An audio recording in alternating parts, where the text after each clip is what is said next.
chess friends, welcome to the Fide World Chess Championship 2024. I am going to analyze round 9 between Liren and Gukesh D. This game is just wonderful, and I will show you the chess opening strategies and tactics that they employed in the game, so, stay tuned until the end of the video. It starts with d4, and we have knight to f6 controlling the center, then we have c4 on the board to dominate over the center. Now, we have e6, and it has become clearly evident that Liren wants to consider the Nimzo-Indian defense with d5. Before check and all other stuff like b6, putting the bishop here, white will consider knight to f3, knight to c3, as my arrows are showing here, or he can break the opening rule in the game. We have g3 on the board. But I think Gukesh could have gone for knight to f3 or knight to c3 or e3 as well. However, he has his own style and plays the move g3 because he wants to get his bishop on the g2 diagonal to dominate over the center with knight to c3, with e4, queen to c2 or queen to e2. He could possibly consider bishop to g5, dominating over the 5th rank with his knight on f3, and that is his opening strategy. Now, delivers a check on the b4 square. White can block it with the knight, but we have bishop to d2, asking the bishop whether it wants to capture or retreat to a safer square. The bishop says, I don't want dark chocolate because I have my own business in my chocolate house, so, it moves back to the e7 square, and that is Ding's plan, committing the dark square bishop to the d2 square. Now, Gukesh would not consider bishop to g5 anymore in the future. We have bishop to g2 and d5 on the board, attacking the center, and that is the opening idea. We have knight to f3, and the c4 pawn is well protected because white can play queen to a4 check anytime, attacking the king and the pawn simultaneously on the board. We have some sort of castling in c6 on the board. This position is very structured, where Ding has created a stone wall, a pawn chain, a pawn army. Moves like b6 a5 and bishop e7 can be possible with the idea of playing knight to d7 and breaking open the center with c5 or e5. Joining the rook on the e8 square, black can also put the knight on the e4 square directly. That is the opening strategy we are discussing, where the pawn wall structure with a5 can also arise. Therefore, Gukesh has to play very carefully, and he considers queen to c2. Now, queen to c2 is not necessary at all. His idea is to consider e4 or playing knight to c3 to put pressure on the center, where rook to e1 can also be possible. This is the normal idea of a middle game. However, in one move, it becomes quite evident that Gukesh does not want to employ that strategy. He plays rook to d1.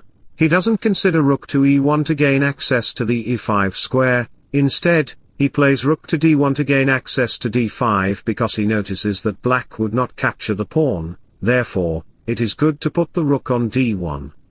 We have b6, where bishop b7 can dominate over the diagonal with the idea of playing a5. Now, Gukesh plays bishop to c3. This is a very complicated position that Gukesh has created because he wants to play knight to d2 and break open the center with e4. We have bishop b7, and a few moves later, we have rook to c1, gaining access to the c and d files after opening them with pawns. You can see that Gukesh is trying to position his pieces for a future attack. Black's position is also very defensive.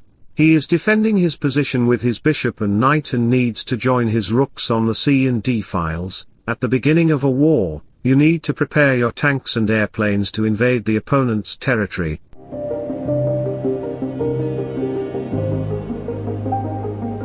In a few moves, we have b4 on the board, and this becomes a war of pawn armies. Black can capture the pawn on c4, but does he really need to?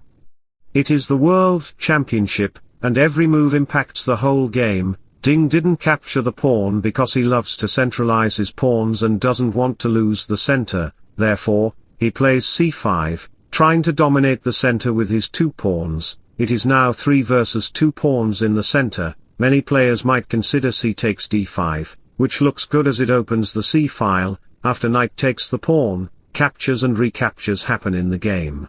You can see that b takes c5 will arrive on the board with the idea of attacking the pawn. The c file will be wide open. Therefore, Gukesh will capture it after the rook comes to c8, and the whole army of Ding will attack the pawn on c5. After the knight moves, knight captures, and queen to e3 will arrive with the idea that the knight on c5 will be pinned down by the rook. It would be a very good opportunity for Gukesh to create some pressure on the knight, but hold on, Gukesh D has something special for you. He will capture the rook on d1 and later capture the knight. This will start an endgame, a very balanced endgame, which will probably lead to a draw. However, Gukesh doesn't want to draw the game, he wants to be the world champion, the youngest world champion.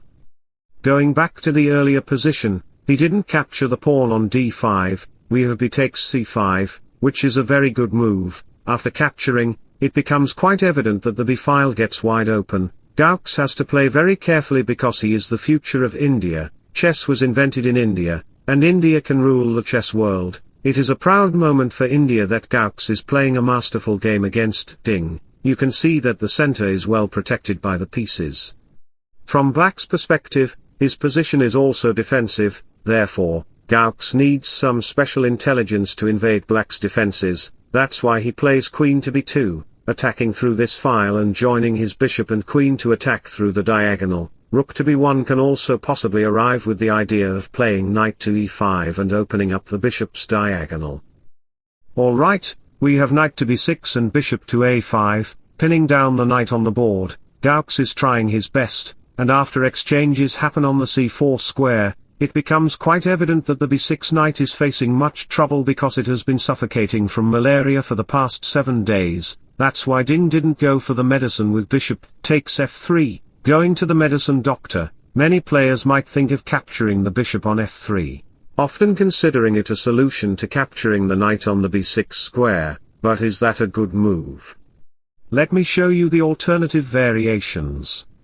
If you dare to consider bishop takes f3, thinking it's a good move, then knight takes c4 will arrive on the board with the idea of attacking the queen because my queen is also under attack. Therefore, you would notice that the rook on a8 is under attack by the bishop. You might then think of capturing the knight on the c4 square, but hold on, I have something special for you. You might be glad to capture the rook on a8, but that is not a good idea because, in a few moves, you will notice that Black will end up with 2 minor pieces against your rook, and the exchange of 1 rook for 1 rook will leave the position slightly advantageous for Black. At the end of the day, Black will somehow pick up the c5 pawn. You won't be able to protect your c5 pawn for long. So, let me share an inspirational quote in sudden with you.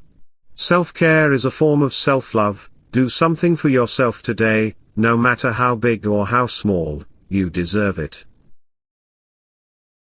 So, going back to this situation, someone might discover that capturing the bishop on f3 would be a very bad choice, right? Therefore, we have knight takes b6 on the board, capturing the knight. This is the alternative variation I'm showing you. If knight takes b6 happens in the game, then Black will likely capture the bishop on g2. You will have to protect your bishop by playing knight to c4. Later, you might think of capturing the bishop on g2, but hold on, Black can play queen to c6, protecting his bishop, and your dream of becoming world champion from India will be destroyed. Therefore, you have to be very practical and scientific. Don't indulge yourself in drama like Hans or Magnus. You need to play very practically, and Gukesh played the best move. Bishop takes b6, attacking the queen first. Later, he captured the bishop on f3, attacking the rook. Here, many players might think of considering rook to b8, which looks like a good move, but then knight to e5 will come, and my knight will go to c6, forking your rooks. You will have to move your pieces again, which is an annoying move, right? So, in this position, noticing that the rook is under attack and rook to b8 will face some annoying consequences, we have rook to a8. This is a good move because it protects the pawn and also has the idea of playing rook to a8 to gain access to the a file. The bishop is also protecting the diagonal. You have to be very careful, and you can block it with your knight. But if you are interested in the endgame, then welcome. Now we have queen to b5, attacking the rook. Many players might again think of queen to a7, thinking it is attacking the pawn and simultaneously protecting the pawn, but hold on, I have something crunchy for you. I will play a stunning move, knight to e5, illustrating India's real power with knight to c6, forking the pieces. Ding Liren might feel suffocated and might think of considering rook to a5, but hold on. Gaux will just move his queen back to b1, maintaining his threat of knight to c6, even if black dares to consider rook to c8, it does not matter because now I will not consider knight to c6, which I can play. Instead, I will consider another move that starts with pawn to d5, showcasing Gukesh's tactical power. After the capture and recapture in the game, there will be an attack on the f7 pawn with 2 pieces. Black will have no choice but to capture my bishop, then Gukesh will consider not rook takes d5, but the powerful and sneaky move queen to f5, attacking the pawn on f7 and simultaneously the rook on c8. You will feel suffocated again, therefore, you will have to play rook to f8, moving the rook to the hospital, then knight to c6 will come, forking your pieces. After the queen moves, captures, recaptures, and another capture happens in the game, there will be a threat of rook to d7, attacking your pieces and the pawn on c5, the position will again be over for you, and you will have to surrender.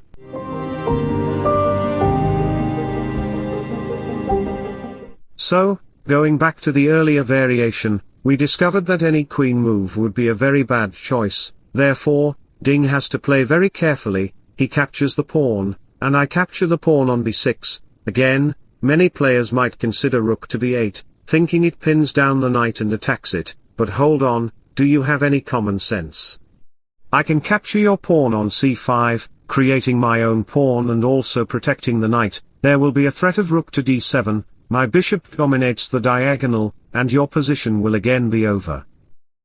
So, going back to the reason, Ding has to play very carefully and not act like an inferior player. He is superior to all chess players because if Gukesh can defeat Ding at 25, he might even defeat Magnus Carlsen and achieve an ELO rating of 3000, which is nearly impossible. Magnus's peak rating is 2887, but Gukesh might surpass that. In this variation, we have queen to a7, disconnecting and getting out of the rook's file while also threatening to capture the pawn on d4. Now, Gukesh might think of capturing the pawn on c5, right?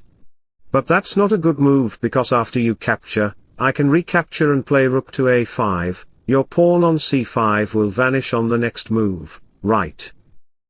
So, going back to the position, we discovered that capturing the pawn on c5 is not a good move, therefore, after the queen moves back, we have rook to b8, gaining access to this diagonal. Now we have pawn captures, which protect the knight and also give the idea of making a new queen. The king could play g6 in this variation, but it is not interested in playing g6 because of the back rank checkmate. However, Ding is not afraid of that. Having faced many back rank checkmates when he was a 2-year-old boy with a rating of 200, now we have rook to a6, a move ago, many players might think of capturing the pawn on c5. But is that a good move? If you capture the pawn, you might think I will capture back the bishop, and then you will capture my knight, but does that really work? Because after the exchange, it looks like your position is secure, but hold on, you have a back rank checkmate weakness, therefore, I will capture the queen, and after you recapture, I can checkmate you, and the position will just be over. This would save the world championship for Gukesh. So, going back to the variation, we discovered that capturing the pawn is a very bad choice, therefore, we have rook to a6 and queen to b5, gaining access to the diagonal where the knight and bishop dominate the board. Rook to d7 is also possible, and Gukesh has a passed pawn. That's a very good sign. Now we have bishop takes c5, followed by capture, recapture, and queen exchanges on the board. This ends with 3 pieces on each side, resulting in a very balanced position. You can see that, at the end of the day, it's a light squared bishop that has to both protect the pawns and attack the g and h pawns with the rook on a5. This position continues, and after a few more moves, you can see that Kesh mistakenly created split pawns. However, this game is still a drawable position. The worst case scenario for Kesh is that he has the white pieces against Ding Liren, which gives him the chance of winning the game, but, alright, no problem for Kesh. I don't want to demotivate him. Kesh, you are the light of India, you have to become the world champion. Now we have e5 on the board, and you can see that Ding Liren captured the pawn. king to g2 is not possible because Ding can create another passed pawn on the e file. You have to play very carefully. We see king to e3 and then capture on f6, the h-pawn in the corner is just drawable, black has nothing significant to do, at the end of the day, it becomes a drawn position. But Kesh, don't be demotivated, you are the pride of India, show your real power, I am always here for you, I hope you enjoyed the game very much, if so, don't forget to like and subscribe to my channel, wishing you all the best, bye bye take care, and see you soon.